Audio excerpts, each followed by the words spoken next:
was a army ex-army brigadier. He brought with him a military precision to the practice of archaeology.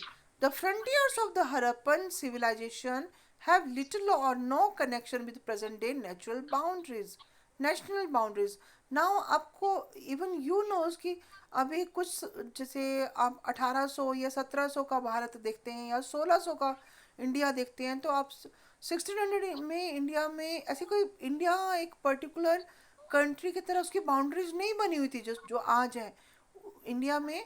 Afghanistan और ये जो ऊपर Russia के भी कुछ जगह, अफगानिस्तान, उज्बेकिस्तान, रशिया, ये सब चीज़ें इंडिया में, मंगोलिया भी इंडिया से कनेक्टेड था। तो इस तरह से कोई पर्टिकुलर बाउंड्री नहीं थी, हर रूलर का अपना मतलब अपना एक अपनी बाउंड्रीज थी, नेशनल बाउंड्रीज नहीं थी।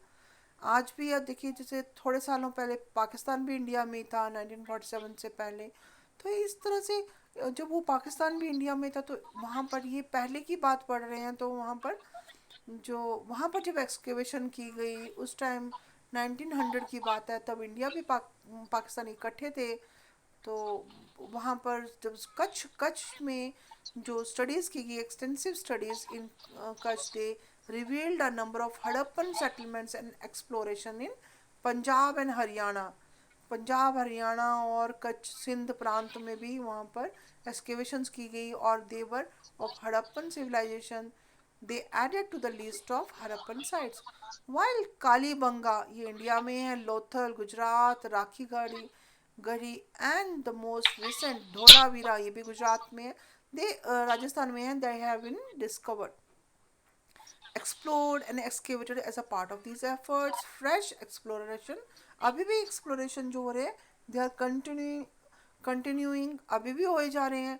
Over the decades, new issues have assumed importance, where some archaeologists are often keen to obtain a cultural sequence. एक सीक्वेंस वन बाय वन, मतलब पहले ये रहा होगा फिर ये रहा होगा, एक सीक्वेंस, संस्कृति का एक सीक्वेंस ढूंढने की कोशिश करते हैं, एक लॉजिक ढूंढने की कोशिश करते हैं कि कौन क्यों वो साइट्स थी वो उन्हीं प्लेसेस पर हुई और प्लेसेस पर क्यों नहीं हुई। Since the 1980s there has also been growing international interest in Harappan archaeology. Specialists from the subcontinent and abroad have देखिए बाहर के लोग भी internationally जो people हैं, they were also interested in them. They are using modern scientific techniques including surface exploration, surface को explore किया, मतलब ढूंढना उसमें, उनमें क्ले के ट्रेसेस को ढूंढ के, स्टोन, मेटल, प्लांट और एनिमल। अच्छा देखिए फॉसिल्स को भी स्टडी करते हैं ना कि उस टाइम में कौन से एनिमल्स होते थे।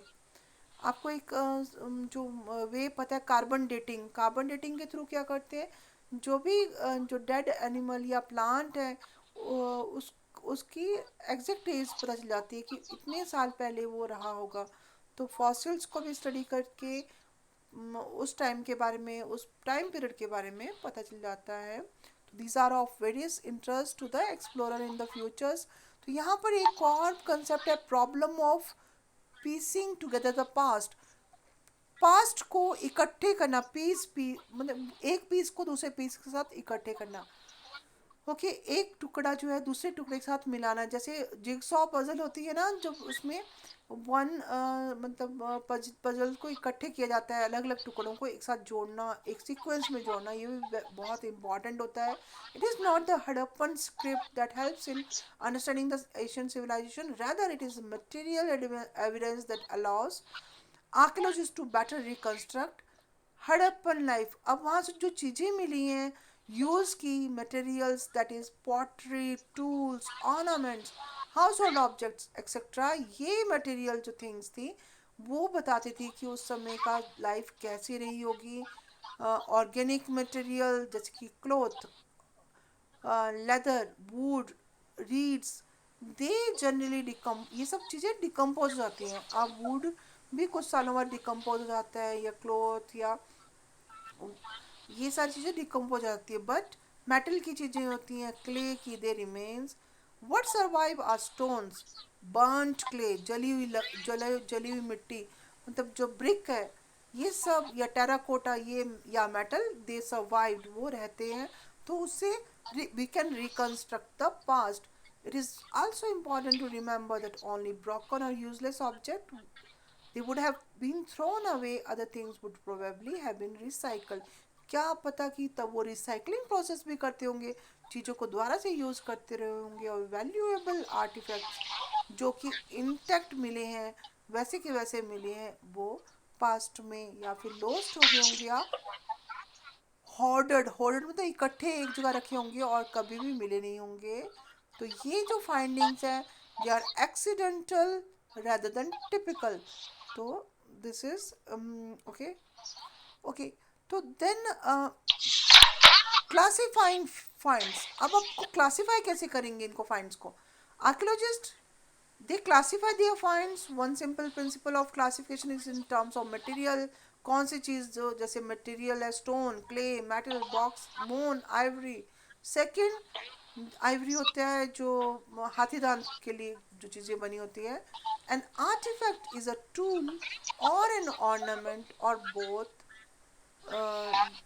That is use for ritual use, मतलब वो किसी पर्टिकुलर उसका राइचुअल के लिए, मतलब रीति रिवाज के लिए यूज होता था।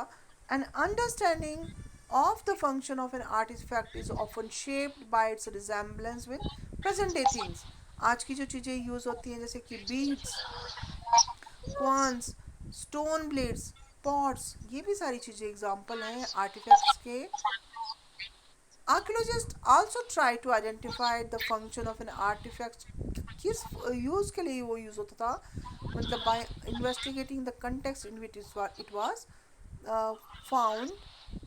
was it, ये घर में पाया गया, ड्रेन में पाया गया, या ग्रेव में पाया गया, या और इन किल्न, किल्न भट्टी को बोलते हैं, जहाँ पर ब्रिक्स को मतलब बेक करते थे। तो यहाँ पर हम देखते हैं दे आर, वहाँ पर they are some traces of cotton, cotton use होती थी। ये बहुत कम, कई कई जगह मिली हैं। और इट शोज दैट क्लोथिंग भी लोग यूज़ करते थे। Archaeologist have to develop frame of reference. एक रेफरेंस के लिए फ्रेम, फ्रेम ऑफ रेफरेंस, एक फ्रेम डेवलप करना, जो रेफ़र करना, टाइम पीरियड रेफ़र करना। तो देखिए, जो पहली जो हड़प्पन सील थी, that was found could not be understood till archaeologist had a context in which it to place. जो जो वो फर्स्ट सील मिली है, उसको कहाँ पर रख सकते हैं, तो ये आप मतलब उसको देखते हैं। तो यहाँ पर आप यहाँ पर problem of interpretation is also there. Interpret करना, इन चीज़ों से आपको क्या जानकारी मिलती है, इसको इंटरप्रेट करना। रिकंस्ट्रक्ट रिलीजियस प्रैक्टिसेस, उनको मतलब जो वहाँ पर धार्मिक क्रियाकलाप हो रहे थे, उनको रिकंस्ट्रक्ट करना। early early archaeological the archaeologists, they thought that the certain objects had a religious significance। धार्मिक उनकी महत्ता थी, जैसे कि वुमेन्स के जो फिगर्स थे, जैसे मातृ शक्ति के रूप में लेते होंगे, हैवी ज्वेल्ड, ज्वेलरी वाले, और बहुत हेड पे भी बहुत ड्रेसेस पहनी होती थी। इनको मदर गॉडेस माना जाता था, शक्ति का रूप माना जाता था। Rear stone statutory of man, देखिए मैन की भी स्टैचूज मिले हैं। पोस्चर था उनका, एक हाथ नी घुटने पर है, जैसे कि प्रीस्ट किंग हो, जो किंग जो कि रिलीजियस हेड था वो। तो maybe it was there. Okay, तो यहाँ पर ग्रेट बाथ या फिर फायर अल्टर भी पाए गए हैं in the Kalibanga and Lothal. Great bath जहाँ पर सामूहिक स्नान के लिए यूज़ होता था होगा, या जो जैसे जहाँ पर पूजा वगैरह के लिए, यज्ञ वगैरह करने के लिए भी फायर अल्टर्स मिले हैं। तो यहाँ पर हम रिकंस्ट्रक्ट करते हैं रिलीजियस बिलीफ को, धार्मिक जो विश्वास को या प्रैक्टिसेस को हम रिकंस्ट्रक्ट कर सकते हैं, दोबारा से उनको सोच सकते हैं कि वो ऐसे रहा होगा। सील्स को भी देखकर, प्लांट के मोटिव्स को जो बनाए गए होते थे जगह जगह, एनिमल्स के भी, जैसे यूनिकॉर्न, एक सिंगल सींग वाला, जो एक सिंगल सींग नहीं होता जिसको, तो वन सिंगल सींग वाला जो एनिमल है यूनिकॉर्न, उसके भी सील में डिपिक्टेड हुआ है। तो और in some seals of figure shown seated cross legged, yogic structure भी है, क्रॉस लेग्ड, योगी की मुद्रा में बैठा हुआ जो फिगर है वो शोज कि वो पहले शिव भगवान को, डेटी को भी माना गया है कि इसका मतलब शिव और शक्ति का रूप जो था तब भी प्रचलित थी पूजा उनकी। तो यहाँ पर इसको मातृ शक्ति और शिव शक्ति की पूजा होती थी।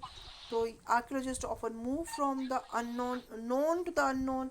उसके बाद आप देखते हो कि ऋग्वेदा पीरियड में क्या हुआ था कि यहाँ पर जो हमारे पास रिलीजियस टेक्स्ट अवेलेबल हैं, ये compiled by the 1500 to 1000 BC में जब ये कंपाइल हुए थे, तो ये रुद्र का नाम लेते हैं, रुद्र शिव का नाम।